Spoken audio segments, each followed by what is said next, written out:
កត្តាដែលជំរុញឲ្យតម្លៃហាងឆេងមានការកើនឡើងគឺយើងមើលទៅលើព័ត៌មានពីរទាំងទីតាំងភូមិសាស្ត្រនយោបាយទាំងព័ត៌មានសង្គ្រាមសុទ្ធសឹងតែជាព័ត៌មានធ្វើឲ្យតម្លៃហាងឆេងមានការកើនឡើងខ្ញុំនឹងលើកឡើងនៅសេណារីយ៉ូ2ដែលបង្ហាញពីតម្លៃហាងឆេងមាសនាពេលអនាគតនាពេលបច្ចុប្បន្នក៏ដូចជាពេលនាពេលឆាប់ៗនេះបង្ហាញពីដំណើរនៃការកើនឡើងរបស់តម្លៃហាងឆេងមាសទី1ពាក់ព័ន្ធជាមួយនឹងសហរដ្ឋអាមេរិកនិងប្រទេសវេណេស៊ុឡាដែលសហរដ្ឋអាមេរិកធ្វើការរឹបអូសនាវាប្រេងរបស់ប្រទេសវេណេស៊ុឡាចំនួន 1.4 លានបារ៉ែលរបស់ប្រទេសវេណេស៊ុឡាដែលជាការដាក់សម្ពាធដល់ប្រធានាធិបតីវេណេស៊ុឡាទៅលើការបង្កើតសង្គ្រាមនាពេលអនាគតហើយអ្វីដែលកាន់តែសំខាន់ទៀតនោះគឺប្រធានាធិបតីអាមេរិកលោកដូណាល់ត្រាំឲ្យអ្នកដឹកនាំវេណេស៊ុឡារូបនេះរាប់ថ្ងៃថយក្រោយនៃការដឹកនាំរបស់គាត់ថាតើអ្នកនឹងកាន់តំណែងបានប្រមាណថ្ងៃទៀតហើយនៅក្នុងនោះផងដែរសហរដ្ឋអាមេរិកក៏បានពង្រាយទ័ពឲ្យផងដែររងចាំតែបញ្ជាទេអញ្ចឹងកន្លែងនេះបង្ហាញឲ្យឃើញថាបើសិនជាមានសង្គ្រាមកើតឡើងមែននឹងមានអស្ថិរភាពនិងសុវត្ថិភាពលើពិភពលោកហើយមើលឃើញថាពិភពលោកមិនទាន់មានសន្តិភាពទេអញ្ចឹងក៏ជាកត្តាមួយដែលធ្វើឲ្យមានតម្រូវការជាធម្មតាទេនៅពេលណាដែលមានសង្គ្រាមគេអាចចរាចររូបិយប័ណ្ណបានទេអញ្ចឹងនៅពេលនោះរូបិយប័ណ្ណនឹងមានការធ្លាក់ចុះហើយតម្លៃរបស់លោហៈធាតុមាសនឹងមានការកើនឡើងដោយសារតែនៅពេលមានសង្គ្រាមមិនអាចដាក់រូបិយប័ណ្ណតាមខ្លួនបានទេហើយបាននិយាយពីមាសវិញយើងអាចរក្សាបាននឹងទៅដល់ប្រទេសណាឬក៏ទីក្រុងណា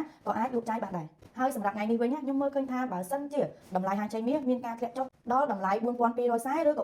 4250អាចធ្វើការទិញបានហើយមានន័យថាទិញនៅតម្លៃទាបរងចាំកាត់ផលចំណេញនៅតម្លៃខ្ពស់សរុបជារួមមកខ្ញុំសង្កេតឃើញថាអត់ទាន់ឃើញមានព័ត៌មានណាដែលរុញច្រានឲ្យតម្លៃហាងឆេងមាសមានការធ្លាក់ចុះទេមានតែព័ត៌មានដែលជាកត្តារុញច្រានឲ្យតម្លៃហាងឆេងមាសមានការកើនឡើងតែប៉ុណ្ណោះចង់បានការប្រឹក្សាយោបល់ទៅលើការទិញលក់ហាងឆេងមាសការរៀបចំផែនការនៅក្នុងការទាញយកផលចំណេញជាមួយនឹងហាងឆេងមាសតាមរយៈប្រព័ន្ធធនាគារធ្វើការទំនាក់ទំនងមកកាន់លេខទូរស័ព្ទឬក៏ Telegram ឬក៏ចុច link នៅក្នុង caption របស់នាងខ្ញុំនឹងធ្វើការប្រឹក្សាហើយទាញបងប្អូនទាំងអស់គ្នាចូលទៅក្នុង channel VIP សម្រាប់តាមដានតម្លៃហាងឆេងមាសប្រចាំថ្ងៃ